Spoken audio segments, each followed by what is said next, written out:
consciousness through a variety of techniques and substances that have been used shamanistically for thousands of years. Let's go back to indigenous cultures, to the ancient civilizations. Shamanistically, it was part of the ritual you would take. There were certain drugs that would open up certain levels of consciousness. So when you surrendered yourself into the dance, into the ritual, into the collective organism, you have this, you open yourself up. It's just a tea.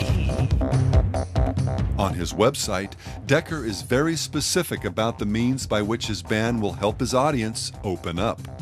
Medicine Drum are modern shamans, he says, the techno-pagans of electronica. They take the listener on an incredible journey into psychedelic trance.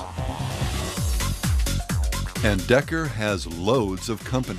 There are hundreds of bands and DJs who view their music in precisely the same way, as a form of techno-paganism, a gateway into trance and the spiritual world. Goa Gill, perhaps the most revered of the techno-tribal DJs, cut to the bottom line when he declared, "Music has gone through a complete cycle. It started in ancient times with tribal drumming, and now it's come back to tribal trance techno. I'm basically just using this whole party situation as a medium to do magic, to remake the tribal pagan ritual for the 21st century. It's an initiation." Quite often, these shamanistic experiences are intensified with the use of drugs, expanded now through modern pharmacology to include new and powerful psychotropics, including LSD, E or ecstasy, G, and special K. When you drop this chemical bomb into your neurosystem, you are cutting up all your previous inherited perceptions of what we call reality. Everyone suddenly has shamanic experience for a couple of dollars.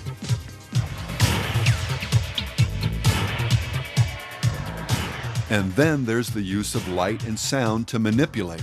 Most DJs would say accentuate everything from metabolic rates to brainwave activity and states of consciousness. Whether we're talking about in training or photic and auditory driving, the terminology may be more sophisticated, but make no mistake about it, these alterations are based, often consciously, on occultic, shamanistic formulas.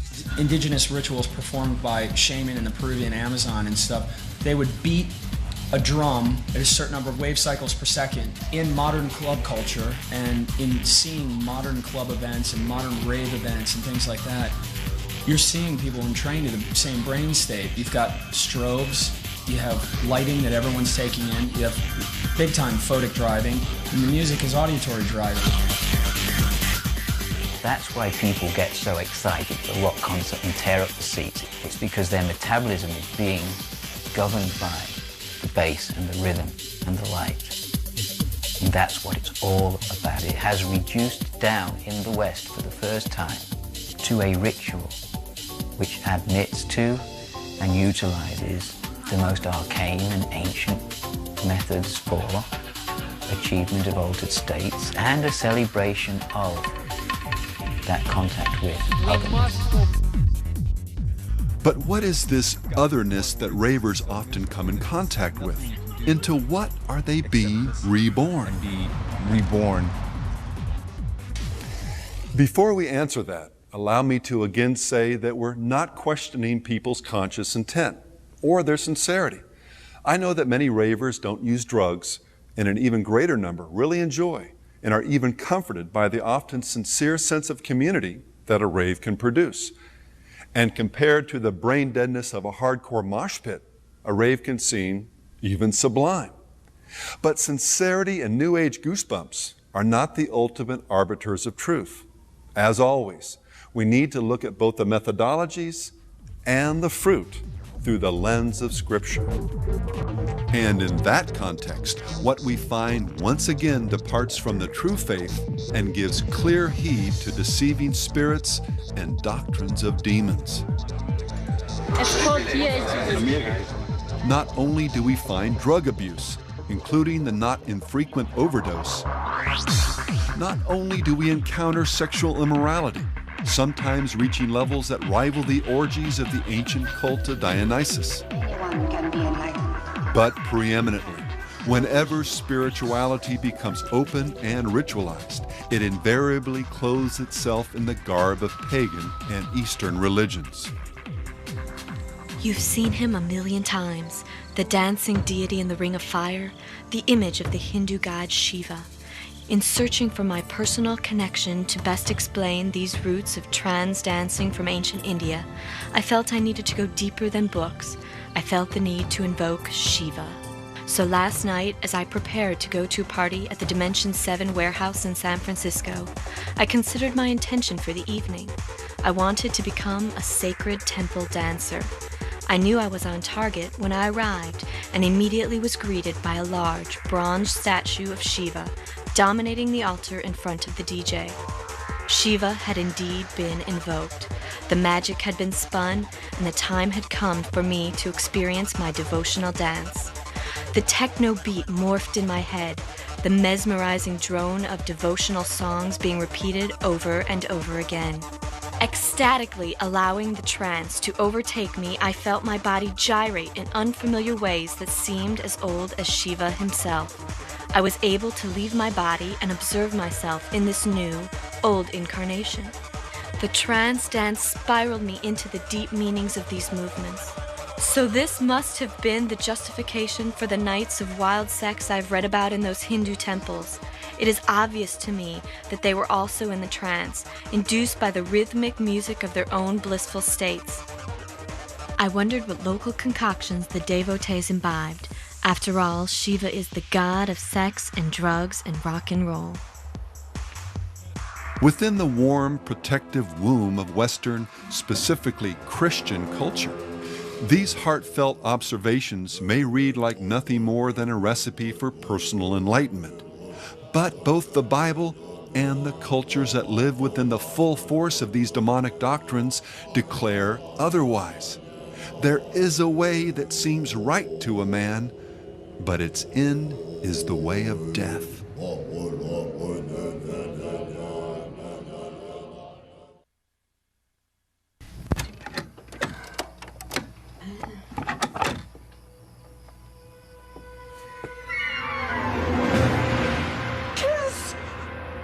The devil's music. Bands like Kiss and Megadeth may try to trivialize charges of occult influence through ridicule. Megadeth fans, are you ready to sell your soul to the devil? But when axes aren't being ground, even rock apologists will acknowledge this dark side, as in this cover story by the British rock magazine Mojo, how rock and roll really did dance with the devil. The 1960s witnessed an occult revival, the likes of which hadn't been seen in the West since the fin du siècle days of Madame Blavatsky's Theosophical Society and Aleister Crowley's Golden Dawn. For some artists and individuals in and around the rock music industry, this dance with the devil is both literal and intentional. And we feel that a cleansing of the idiot ideology of the pallid, incompetent Christ is in order. And so this is something that the Church of Satan is conducting on many different avenues. We're doing this through the use of what we have called aesthetic terrorism. This involves the creative use of art, music, writing, effectively what we call propaganda, the dissemination of information to influence what we call irony. Am I the son you've been waiting for? Am I the children born to be your messiah on earth? And to sit at your left to create the most evilest music and to gain entrance into the seven gates of hell. Do you believe in demonic possession? Of course. Are you possessed? Of course. Well, there's a clear, at least I assume there's a clear satanic influence in your work. Is that real, or is that sort of tongue-in-cheek humor that you No, that's as real as it gets. But your art certainly, it seems to express the stereotype of Satanism. Yeah, but I use that specifically to bash the church. Why? Because that's really what Satanism is to me. It's anti-Christianity. Both the Bible and human experience make it clear that the vast majority of people who live under the power of sin and Satan are unaware of it, at least consciously. Salvation, then, is described as a process whereby God gives people grace so that they may know the truth, that they may come to their senses and escape the snare of the devil, having been taken captive by him to do his will.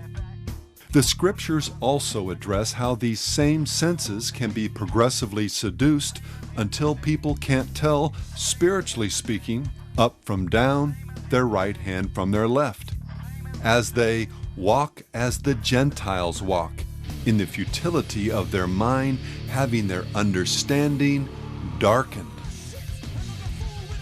The eventual result, individuals and, if left unchecked, eventually a culture in which this darkness reigns, where evil becomes good and good evil, and where finally even the occult and Satan himself become acceptable, even cool. Father Lucifer, you never look so sane. You always did prefer the drizzle to the rain. Tell me that you're still in love with that milkmaid.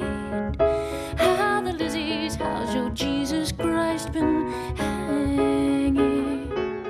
Sounding for all the world like Crowley and LaVey, Tori Amos told Spin magazine about her love for Lucifer, a Latin name for Satan. I wanted to marry Lucifer. Lucifer was the brother holding the space for mankind to act out their fears and hidden secrets, things they won't acknowledge. That's what the shadow is, and once you don't deny your shadow anymore, then it's not a perversion of that energy source. I don't consider Lucifer an evil force. We can all tap into that free-running current of distorted energy. She went on to talk about him on a more personal note. I feel such a sadness from him, she said. I cry and feel his presence with his music. I feel like he comes and sits on my piano. Yet this is a pretty serious being. I'm a little squirt when you think what a very serious force this is. Avant-garde artist Diamanda Gallas has admitted to tapping into this same energy.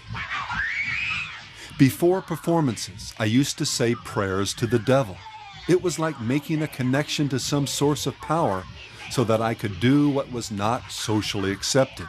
It was like, you know me, you understand me, I can speak for this reality, you can help me do this.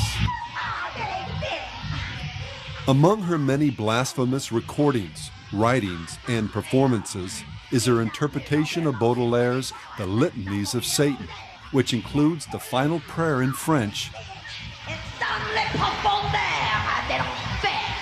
To thee, O Satan, glory be and praise. Grant that my soul one day beneath the tree of knowledge may rest near thee. It should come as no surprise that she has described her performances as being like a ripping of the flesh, like a bloodletting. A kind of voodoo possession? Asked the interviewer. Exactly, Gallas replied. A Ugandan who saw my performance said that what I did reminded him of a voodoo ritual, which is practiced in Uganda. That if I were performing there, I would be worshipped as a high fetish priestess. Well, Gallas and Amos have loads of company when it comes to artists who get off on this fetishistic voodoo sympathy for the devil vibe they view as the true heart and soul of the music.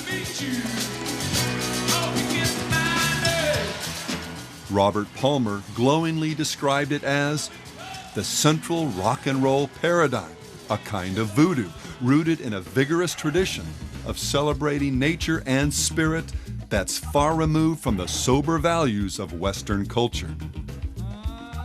David Byrne lovingly helped produce a television special about it, calling voodoo-related sound a big part of where our popular music comes from. Rock and roll comes from those traditions, and I believe that the power and influence it has had has come because it carries a small part of that energy with it. And this same voodoo vibe was more than just a lyrical device for Jimi Hendrix.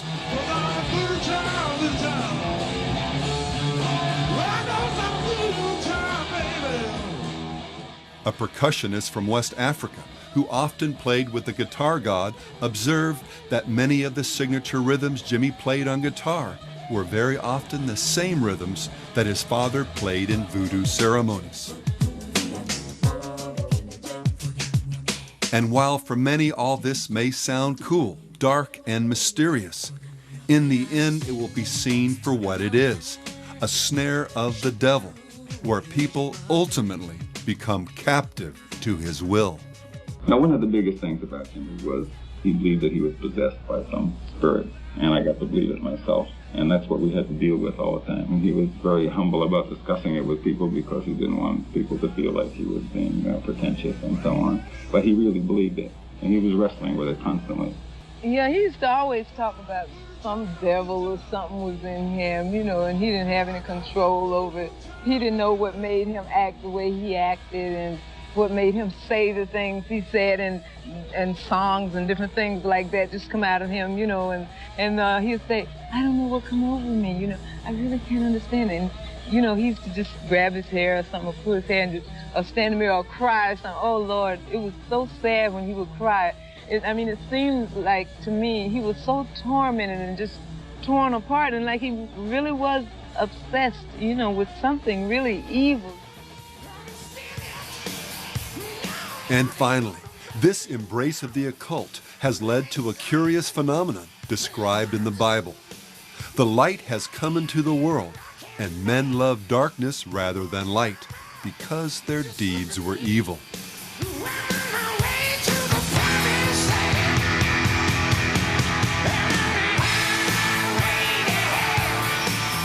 Where people in their fallenness move beyond rejecting light and loving darkness, and come to the place where they are fascinated with and even love death and hell itself. For example, besides riding the serpent and mainstreaming the venom of the do-what-thou-wilt worldview,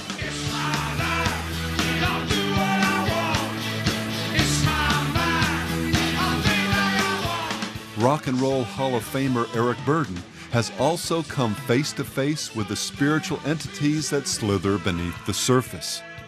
His entree to this occult world, like so many other rockers, was through the doorway of pharmakia, the sorcery that is psychotropic drugs. In his autobiography, he described an LSD trip he took with Andy Summers, guitarist for The Police. As he stared at a Hindu mural created by Summers, focusing on the figure of Kali, the goddess of death and destruction, he fell into a deep coma. Then I came face to face with Kali, Burdon remembered. I was covered in a void, darkness, darkness. Ah, so you need answers, said Kali. If you want information, you have to make me a gift. You've taken my sight, Burdon responded. What more do you want? She laughed a wicked, cruel laugh in the darkness. How much are you willing to give? My life, I said. My life was sucked out of me. I was gonzo, melted to the floor, dead. Compare this with the testimony of a student at Columbia University after she took part in an occult ritual led by Dr. Michael Harner, an anthropologist and practicing shaman. I went down a couple of levels and then went even further to some area that was very gray and slimy and foggy. And I walked through that for a while and found another opening and went down even further. It was someplace I'd never been before. And it was kind of like a cave. And there were some beings in there, but I couldn't quite make out what they were. And I was just kind of sitting there with them. And all of a sudden they came at me with knives and tore me apart into all these pieces and tore my flesh off. And I was startled, but it didn't hurt. And finally, there's the testimony of rock and roll's most focused, committed, and articulate neo-pagan, Genesis Peorage. In the occult magazine Gnosis, he enthusiastically described a life-changing experience he underwent in Nepal when he became the first Westerner to be invited into a particular shrine to the Hindu god Shiva. Then this priest anointed me with this tilak, Peorage remembered, and I got this really fast freeze frame of the shrine. Animal intestines and mummified human heads and incredibly powerful, very dark-edged materials. Pools of blood, and it was really dark, and he started chanting. As soon as he started chanting, it was like Terence McKenna described DMT. I just went, whoo, instantly into this completely altered vortex, shooting into this deeper and deeper blackness, floating in liquid blackness, the ultimate blackness, black beyond black. And then I became really aware that somewhere within this ultimate black were these two shiny, slightly pointed, almost insectoid eyes. Shiva watched.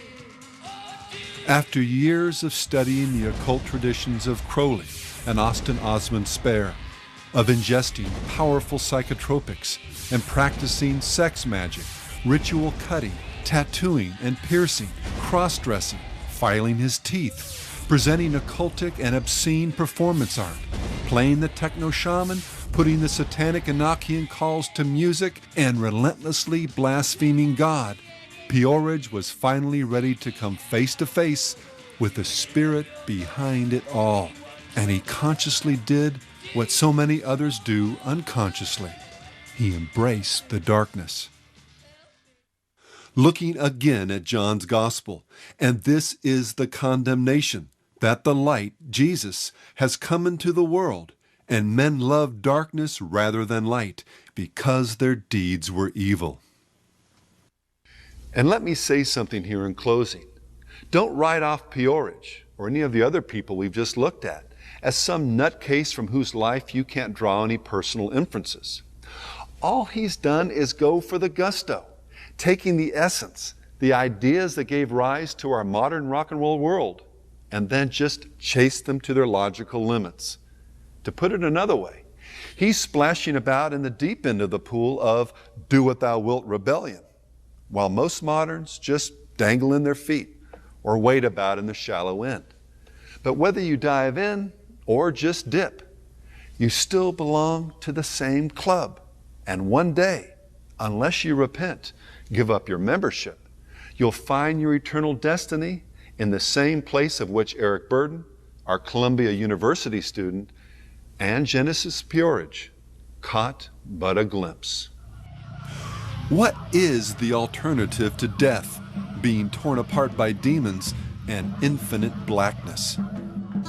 Well, eternal life, infinite love, and the perfect light of a God whose holiness burns as a consuming fire, who dwells in a light so immeasurably bright as to be unapproachable by man in his fallenness, but who has reached down from the cross to purify man and prepare him for a new heaven, a new earth, and a holy city where there shall be no more curse, but the throne of God and of the Lamb shall be in it, and his servants shall serve him. They shall see his face, and his name shall be on their foreheads.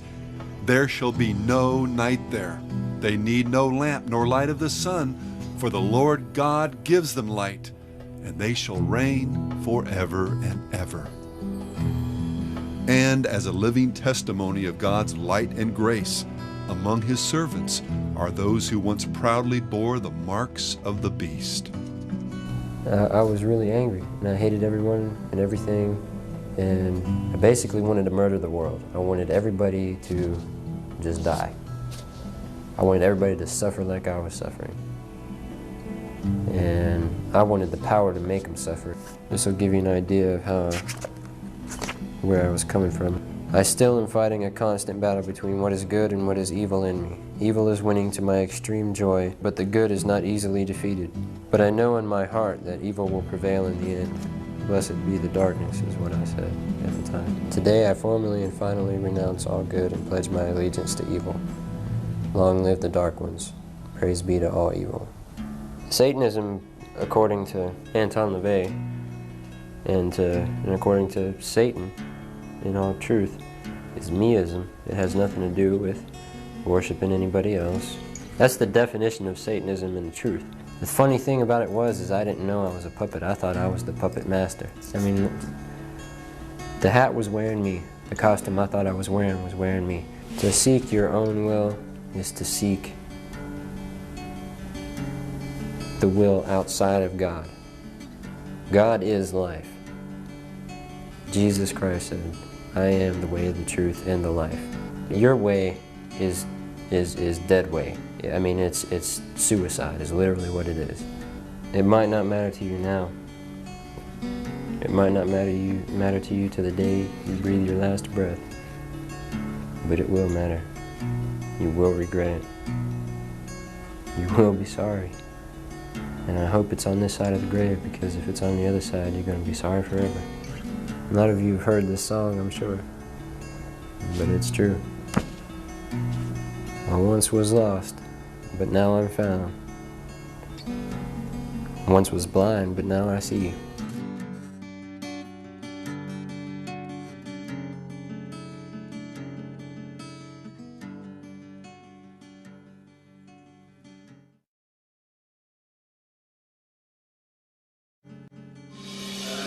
You've seen Junior's grades. Do whatever the hell you want to. Fit into grown-ups and behave like the way a teenager really wants to behave, Rebellion, chaos, disorder. He's losing his mind and he feels it growing.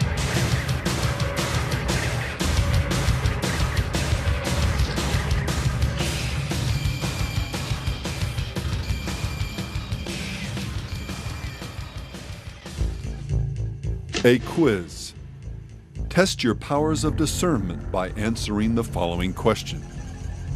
Through their lyrics, sound, concerts, and lifestyles, today's rock artists encourage their fans to A. Trust and obey their parents. B. Honor the great heroes of past generations. C. Value maturity, modesty, and good etiquette. Or D.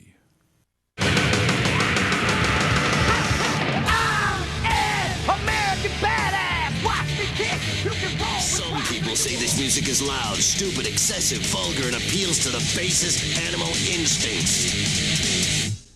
That's why we play it. I don't know. I think music really, it's supposed to be like a feeling. It's supposed to be, it's usually about like youth culture, totally rebelling. Probably a lot of it was rebellion. Has a lot of influence on people and doing your own thing. It's no fun to be good.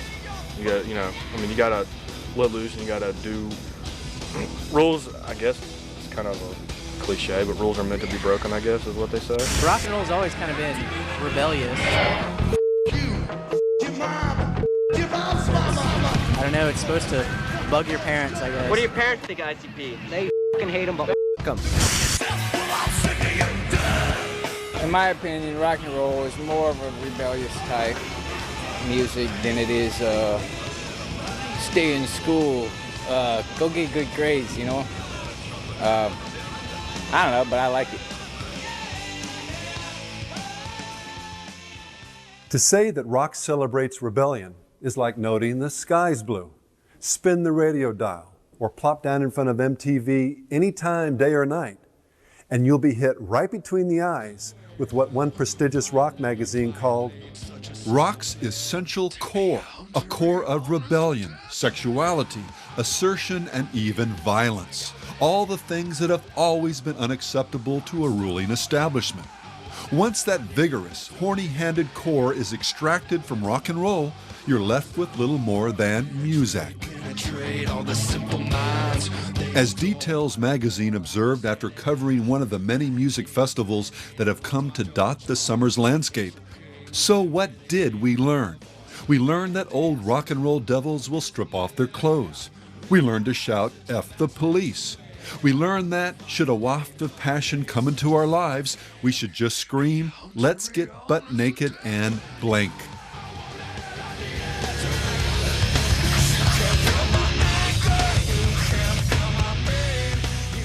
There's no need or time to belabor the obvious. We all know or should know that the essence of rock and roll is rebellion. The only reason for rock to exist is to be a soundtrack for the movie of teenage angst and anger.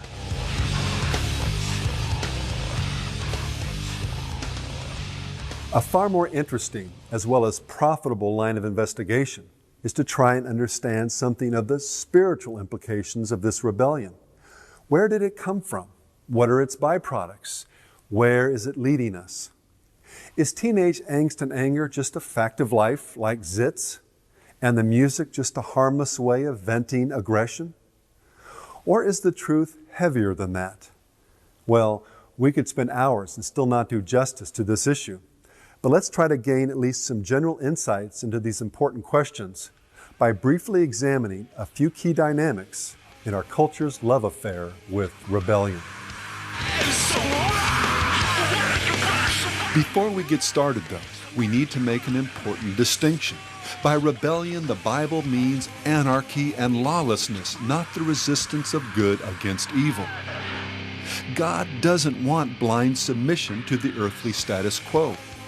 Jesus was the ultimate stick in the eye for injustice, indifference, and hypocrisy, and was ultimately hung on a cross for it. And we're called to follow in his footsteps. The 60s and the rock and roll revolution, for example, came about not because of what was righteous about America in the 50s, but because of what was wrong: the love of money and materialism, the superficial and ultimately idolatrous America right or wrong attitude that often passed for true patriotism. Parents handing their kids over to professionals, whether academic or ecclesiastical, to be raised and nurtured. Platitudes and or silence instead of honest and vigorous discussion on key life issues like sex, politics, and religion. Entrenched sin in attitudes concerning race and equality. A war that was not fought biblically. Good boys can, but good girls don't attitudes about premarital sex. Hypocritical approaches to substance abuse. And worst of all, a cultural, wishy-washy, I'm a Christian because I'm an American kind of spirituality. On and on it goes. True biblical Christianity calls for open prophetic resistance to these types of institutionalized evil. No doubt, if the church had been faithful in this regard, the anarchistic and ultimately occult forms of rebellion that took root in the 60s would have never prospered. So, turning the world right side up is good. Plunging it into do what you want to do anarchy is, well, rebellion. With that critical distinction made, let's now look at a few aspects of the rebellious spirit that did take hold in the 60s and what they mean for us today. Number 1, rebellion is evil. Though frequently celebrated today as something cool, comical, and even heroic, make no mistake about it, God hates and punishes the sin of rebellion. The evil man seeks only rebellion, therefore a cruel messenger will be sent against him. Furthermore, God views it as a form of occultism, something we'll look at in more detail a bit later. For rebellion is as the sin of witchcraft.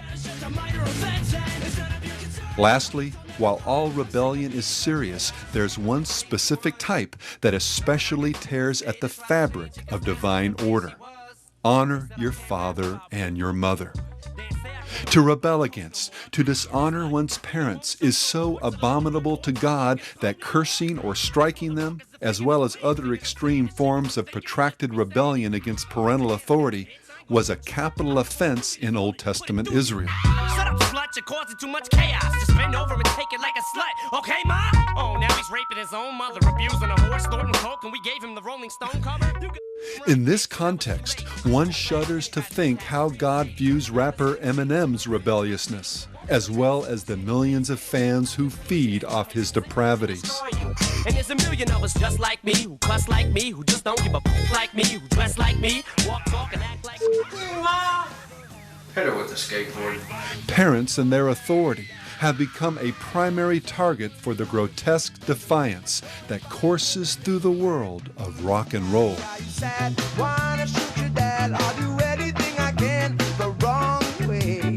Rock and roll is supposed to bring you crazed joy and rebellion for no apparent reason. That's what it started out as, music to your parents off. And that's what rock and roll ought to be. Kids ought to come up and just hit you right in the face. I don't mean breaking noses, but I mean with what it is they have to say and dressing different so that adults are going, oh, God, yeah, that's it, you know. Make them throw up. If parents and mom and dad start to like corn, that's when we become not cool. Rock and roll is attitudes. It's all the things that your parents told you don't do, you can do.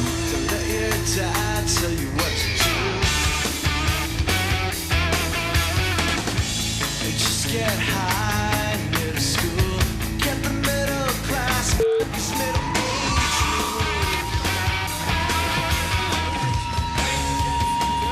Eat this.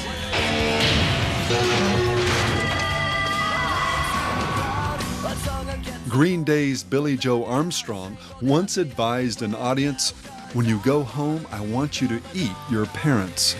I don't need your authority.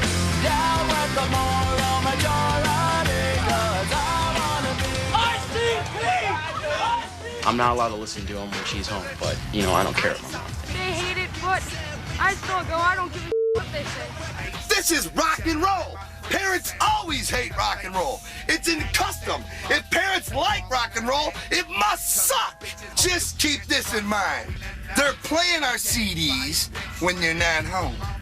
They're playing my tapes in your own car. And I'm influencing your children. Just don't push your luck. At a Doors concert in Washington, D.C., Jim Morrison's mother, by all accounts a good and decent woman, came to see her son perform.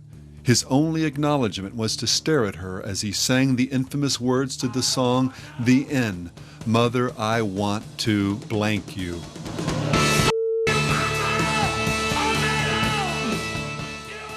He never attempted to see or talk to his parents again and usually referred to them as being dead.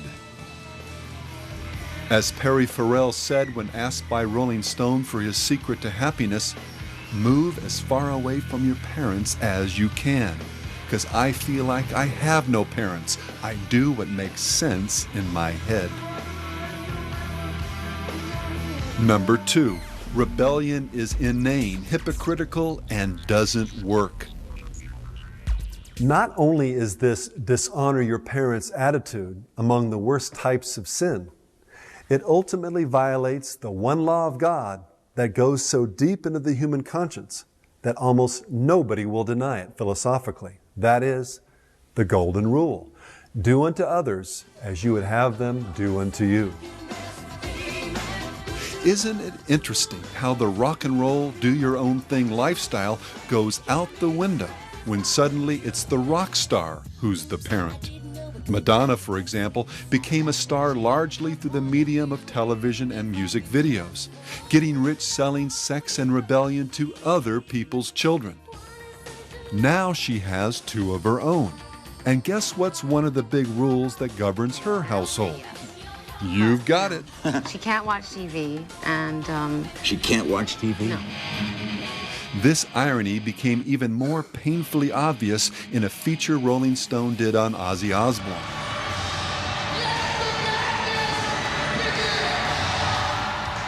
The godfather of hardcore rock and roll rebellion was affectionately seen as a man reduced to trembling like a frightened chihuahua, taking Zoloft and seeing a therapist once or twice a day, plus afternoon AA meetings, just to fight off the demons of addiction.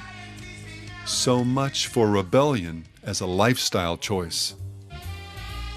And yet, perhaps it is his relationship with his children that is the most tragic and telling.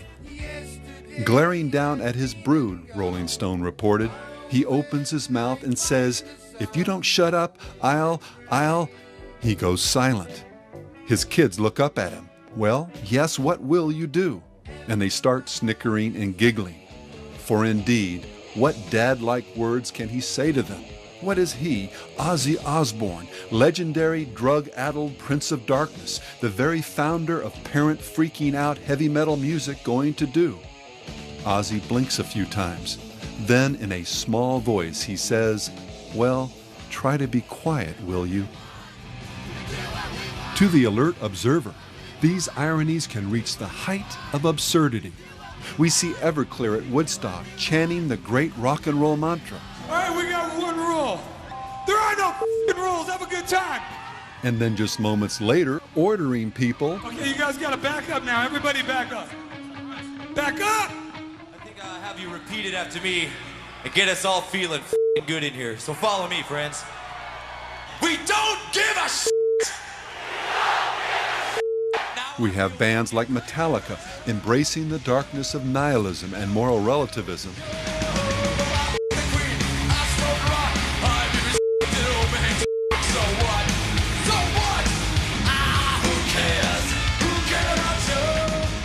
And making light of every kind of sin imaginable, including, ironically, shoplifting.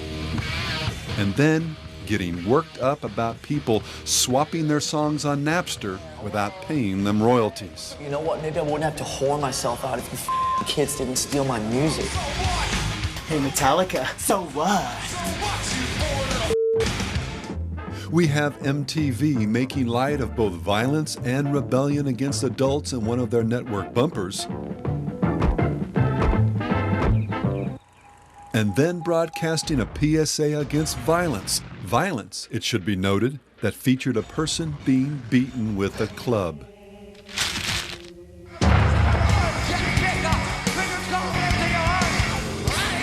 We have bands like Rage Against the Machine getting their audience to do what they tell them to do by chanting,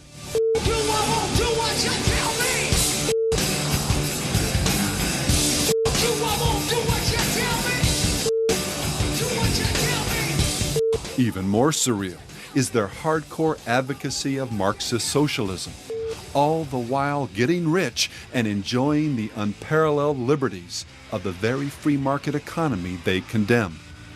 Like other rock artists from time to time, they raise some valid issues, particularly their condemnation of the way our two-party system has been co-opted by big money, special interests, and mushy middle politicians.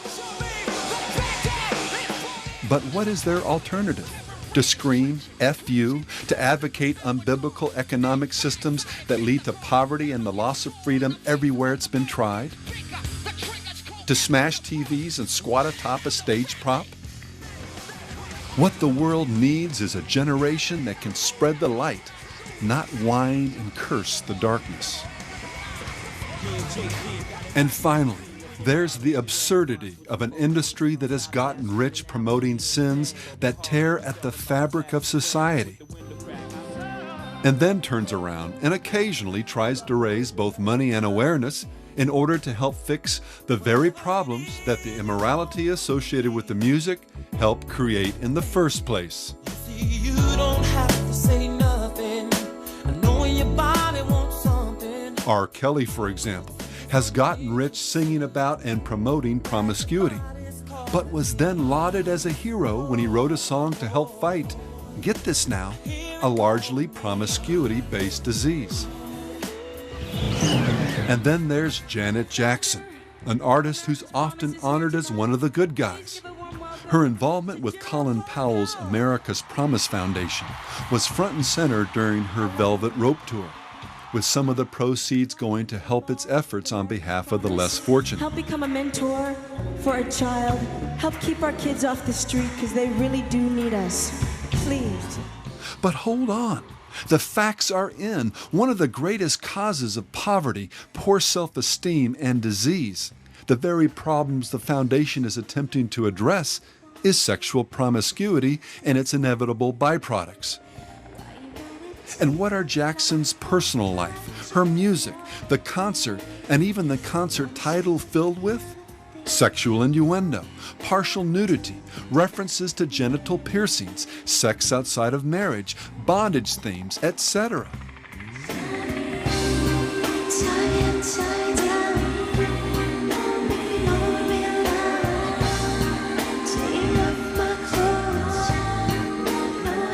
This level of cognitive dissonance shot through the roof during the production of her music video, If. Close to 80 pregnant 13 to 17-year-olds, or teens who'd recently had babies, were invited down by Jackson. And the video they saw made? You got it. A veritable training film for lust-driven sexuality. And deep down, Miss Jackson knew it. The article continued. There was one individual, though, who was discouraged from dropping by. Catherine Jackson, her mom. The one person that kept running through my head while I was writing these songs was my mother, Jackson says. I told her, some of my movements are very sexy. I'd be embarrassed if you were there.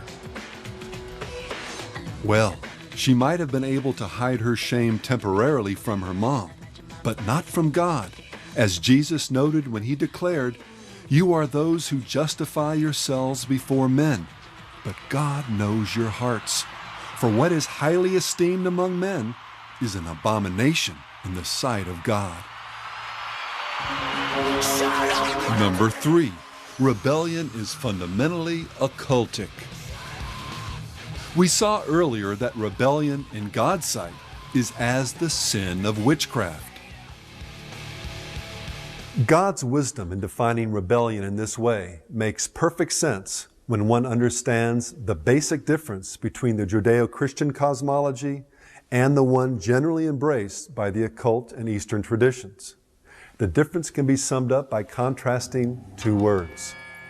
Cosmos versus chaos. The Greek word cosmos, a word that is front and center throughout the New Testament as well as in the Greek translation of the Old, carries within it the suggestion of order and harmony.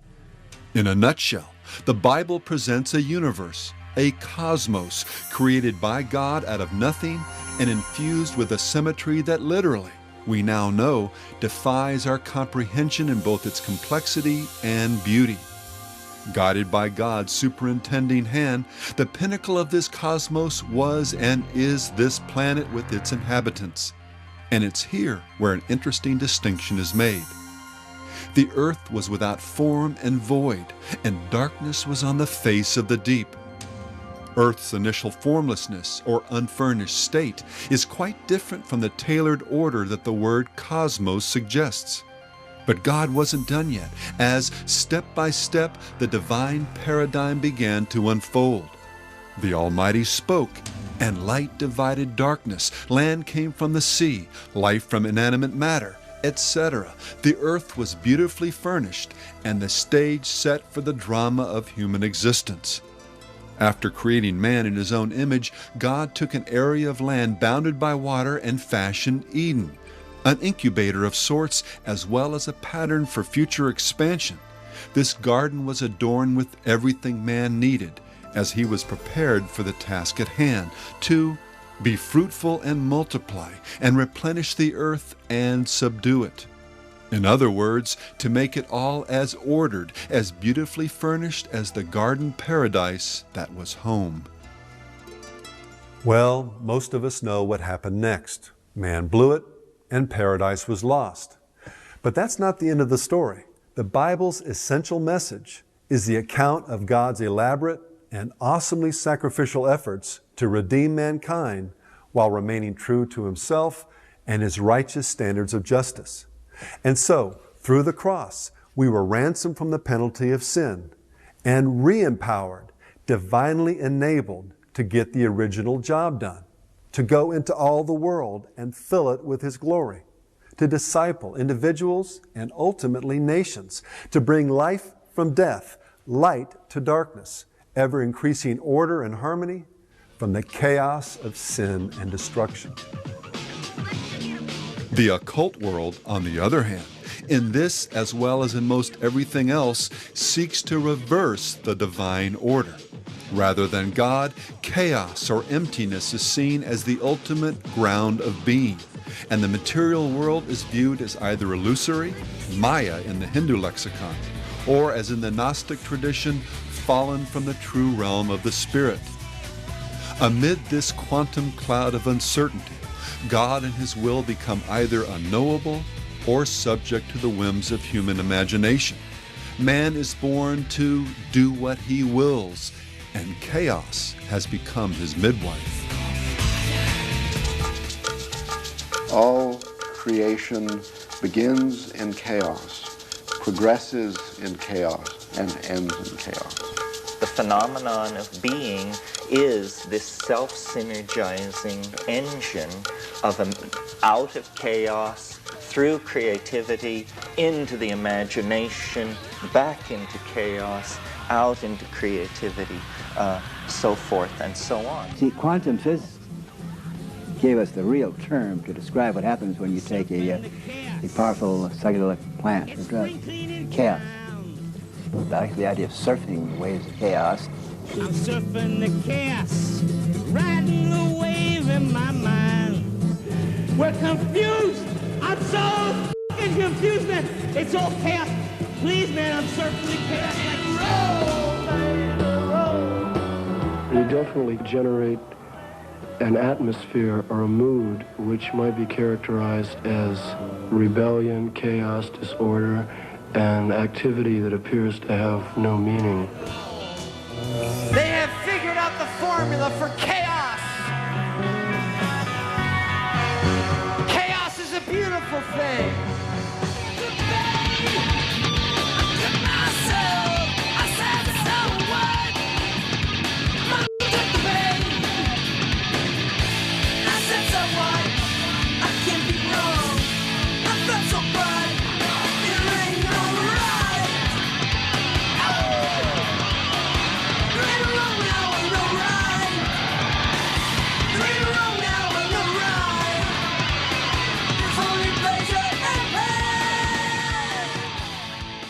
And so the clear line between light and darkness, life and death, meaning and meaninglessness presents itself.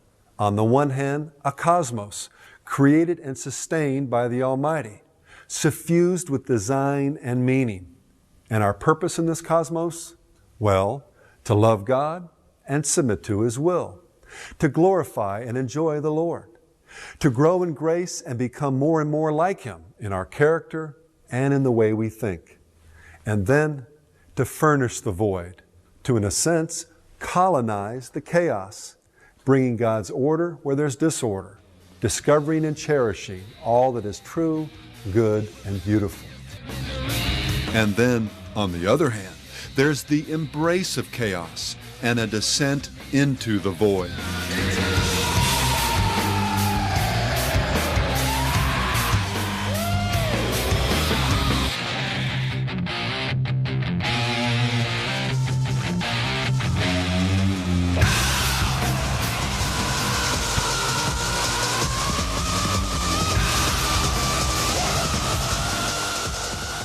For those with the epistemological integrity to embrace the fullness of this horror, well, as more than one rock and roll icon has stated, nothing is true, everything is permitted. Nothing is true. Everything is permitted. Because nothing's true, she said everything's permitted.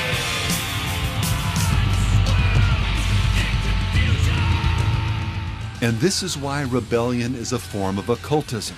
God's order and rule, His cosmos, is rejected.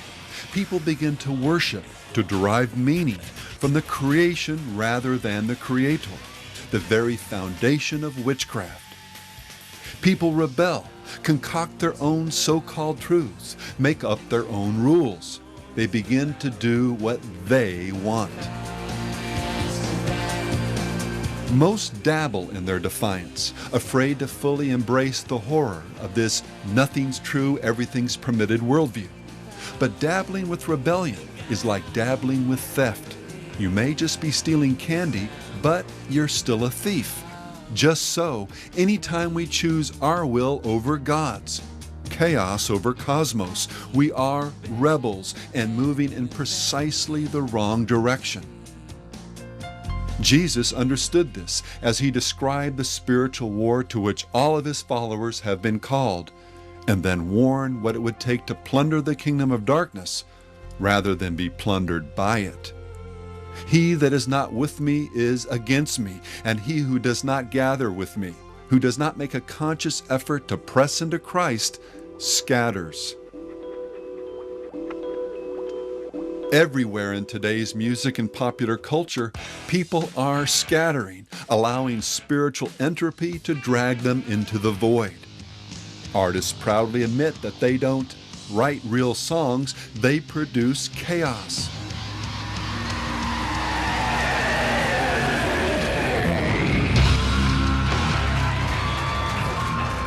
Decay, ugliness, death, dissonance, pain, darkness, despair, and meaninglessness abound in popular culture.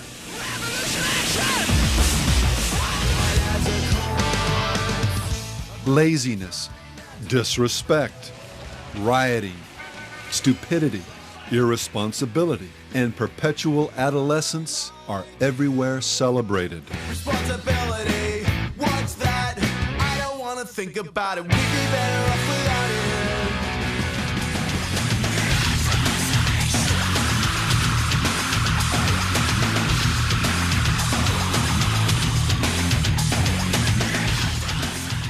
Leaders of the occult revival, as well as artists who hated Christ and sought inspiration from nihilism and the derangement of all the senses, serve as patron saints for rock's most influential musicians. So tell me why. From the annihilation of every sexual taboo, to the now fashionable rejection of Christianity in favor of Eastern and occult religions, evidence of popular music and culture's embrace of chaos over cosmos is practically endless. Rebellion qua witchcraft has all but become the default religion of Western society. Number 4, rebellion leads to death. Jesus declared that true discernment, understanding what's really going on beneath the surface of something, is aided by examining its fruit, what it produces. Elsewhere, the scriptures declare, "He who sins against me wrongs his own soul. All those who hate me love death." The wisdom spoken of here is a personification of God and involves an absolute commitment to do what He says. Cosmos, not chaos.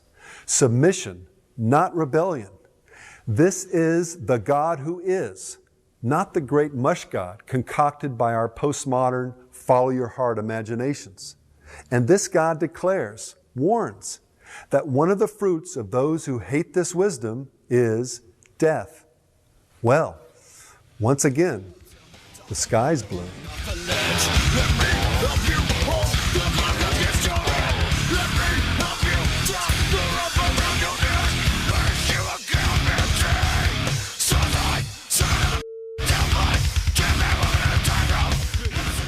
What about popular music's ever-increasing fascination, even obsession with violence, destruction, and death? And when I finish, it's gonna be a bloodbath. Make a name, I'ma put it on a bullet, put it in your brain. Rip the block like a buckshot, who cares where it goes? Just keep the casket closed. No remorse when a life is lost. I paid my dues, paid the cost. While certainly not the sole or even primary cause, why does this music, and specifically songs about nihilism and suicide, become the soundtrack of choice for young people who either take their lives or surrender to the tyranny of despair and hate? This is a letter written in blood by a 12-year-old from Los Angeles, California, saying he's on Valium and liquor. This is from a 12-year-old. Is the violence and even death that has plagued so many concerts and music festivals a mere coincidence? I remember this one night when Exodus played and it was like really violent night, and this one guy, like Paul Bailoff said, I want to see a dead poser, and a bunch of, Exodus kids just ran out and found this guy with spandex and slashed his throat. It was hilarious. And perhaps most significantly, what about the incredibly heavy toll it has taken on the artists themselves? The rock and roll lifestyle is among the most dangerous in the world, not only in the percentage of deaths, but in the pathetic way so many die. Suicide, AIDS, drug and alcohol abuse, violence, heroin overdoses, even asphyxiation in one's own vomit. Take as just one example, an artist whose life and death, while not as well known as other rock catastrophes, serves as one of the best illustrations of just how lethal rebellion can be. A gifted, intelligent, and beautiful woman, Nico fell headlong into the chaos of rock and roll when Andy Warhol tapped her for the Velvet Underground. The more you look at the same exact thing, pop artist Warhol had once explained, the more the meaning goes away and the better and emptier you feel. Well, Nico became a committed disciple of this doctrine of meaninglessness, declaring, "I'm a nihilist, so I liked destruction." Nihilism seemed to be the most suitable religion. Through both music and sexual relationships, Nico shared her faith. Punk's godfather, Iggy Pop, for example, credits her with helping him get totally into corruption. Why don't you kiss my blood?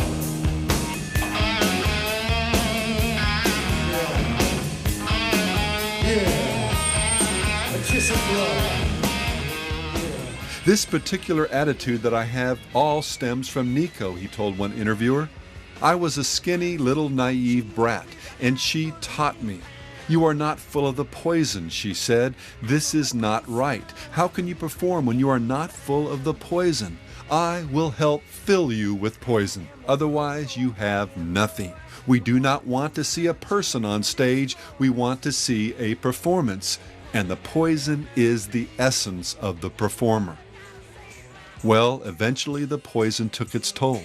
Drugs became her primary sacrament, reaching a depth where eventually she turned her own teenage son onto heroin.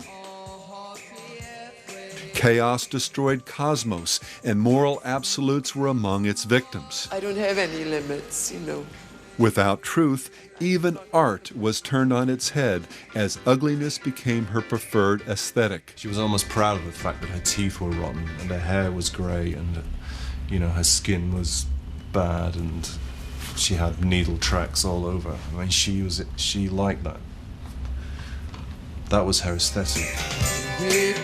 She died alone, and the nihilistic wasteland she helped pioneer. A world where ugliness and darkness have become fashion statements. Where the divide between good and evil is blurred and ever-changing. Where death and existential despair are viewed as somehow attractive, brave, and profound. And where the derangement of the senses is the key to creativity. Her spiritual children barely took note of her passing. Of course, by the grace and forbearance of God, far more people live on than die young. But they, as well as each of us, will still one day die. And after death, the scriptures declare, comes judgment.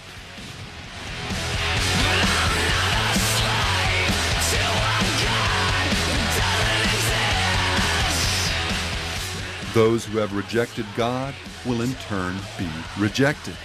And it's this death, what the Bible calls the second one, the final reward for all who have chosen rebellion over obedience.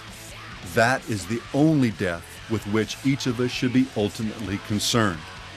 As Jesus warned, "My friends, do not be afraid of those who kill the body, and after that have no more that they can do, but I will show you whom you should fear. Fear him who, after he has killed, has power to cast into hell. Yes, I say to you, fear him." Number 5, rebellion, like hell, is never satisfied. Good, like God, has no limits. There are always new vistas of virtue to explore and develop. But rock's deliberate identification with rebellion and chaos has created a very real and pathetically ironic dilemma. When the limbo bar of cultural standards keeps getting dropped, how low can you go before you fall on your back? How does one fly their rock and roll freak flag high when it's the Woodstock generation that's now the status quo? At what point does rebellion start to either play like a cartoon or stink of unrefined evil? 40 and 50-somethings, for example, can remember when the F word was shocking, and even the idea that Jim Morrison might have flashed an audience in Miami led to a felony arrest and sparked a national scandal. And today? Well, entire concerts are performed naked, and obscenities are so common that if they were somehow banned, hundreds of artists would have a hard time fashioning a coherent sentence. So what's a poor rebel to do? They cut up each other on stage. The lead singer has a 4-foot-long that he masturbates and sprays white. Sing about raping the Virgin Mary and torturing Christians? Rub animal entrails all over their body? Rap about mutilating women or having sex with underage girls? Commit unspeakable acts on stage? Why, Gigi, did you feel a need to defecate in front of a live audience? Well, my body is the rock and roll temple, and my flesh, blood, and body fluids are a communion to the people. And there are no limits and no laws, and I'll break down every barrier put in front of me till the day I die.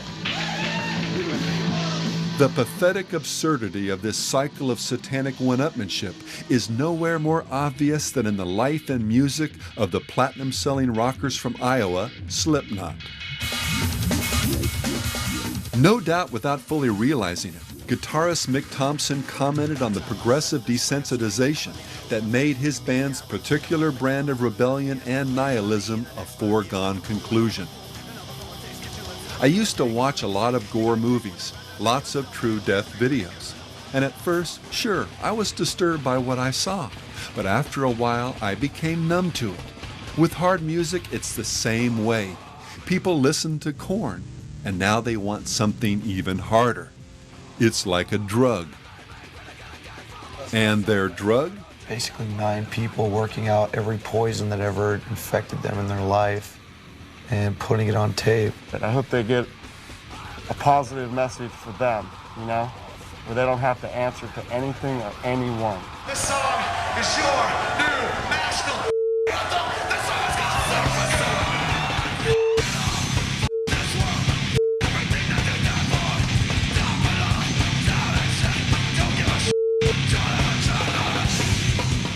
Drummer and group visionary Sean Crahan says the band's mission is to spread the sickness, which includes not only the raw rebellion of their lyrics and music, but live performances that feature band members hitting themselves and each other, drinking urine, smearing feces, throwing up into their masks, starting fires, and in general embracing chaos with a nihilistic vigor that would stun the Vudans of Haiti. And the effect on their audience? Every show, Crahan told Rolling Stone, I've got some kid out there who's hitting himself just like me. His knuckles are bloody, his eyes are black. I'll look in his eyes and see that he's in some other place. It's a heavy-duty responsibility. So it's only rock and roll, huh? As incredible as all this is, there's an important footnote. Most of the band came from intact homes and led wholesome American lives. Hi, Mom, look at me. They live in the richest, most free nation the world has ever seen. Crahan admits, I have a beautiful wife and 3 healthy children. I'm happy, man. And then goes on to say, but when I'm on stage, it's effing on. I'll kill people. I look into the eye of the abyss every day of my life because my time here, it's nothing, man. Well, Crahan and millions of other artists and individuals feel this way because they've made a choice. They've embraced the spirit of our age, preferring chaos over cosmos, their will over God's. And now, as they stare into the pit of nothingness, this other place Crahan sees in the eyes of his fans, the anger, pain, and emptiness they experience are not only the result of a self-fulfilling prophecy, they are the emanations of the satanic reality that lies waiting, like a black hole, in the bottom of the abyss. Number 6, rebellion doesn't help, it hurts. Whether it's a song brimming with rage or the semi-controlled violence of a mosh pit, the typical argument for rebellion in music, or many other art forms for that matter, is that it's cathartic, that it provides a healthy release for pent-up anger or pain. And for some, this catharsis can take on the form of ritual, even something religious. Now gather yourselves. All your hate, all your anger, everything that is black and loathsome that dwells inside of you. I want you to pour that into me! And while the vast majority of songs fall into the rebellion for the sake of rebellion category, there is the occasional song that does attempt to address the real trauma people experience in a fallen world. Jonathan Davis of Korn, for example, has powerfully expressed the horror of sexual abuse.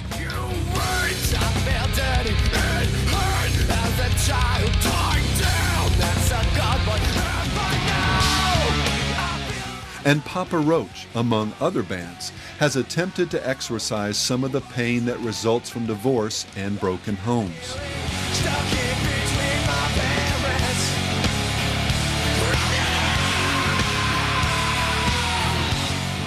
No doubt people who have undergone either trauma can experience a measure of relief from these songs, the sense that they're not alone, that someone else has been through it and understands the pain.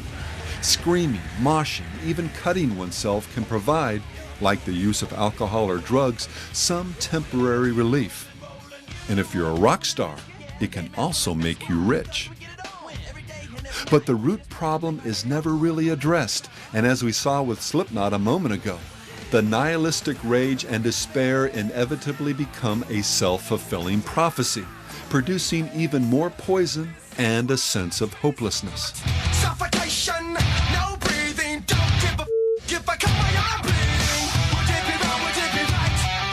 If I took my life tonight, chances are dynamite, mutilation out of sight, and I contemplate suicide. In this context, the band Against All Authority asks an important question in a song about a friend who committed suicide. Tell me what friend of mine I met back in school. We had a bottle flame with a skateboard band. There's nothing else for us to do. Got ourselves in out of trouble every day we had. Yes, and of course suspension for the kids we would play. Sometimes I feel like it's my fault, like it's my fault, and now the day goes by. I don't see his eyes. I'll never understand the choice that you made. What Toby ultimately needed was God and His grace.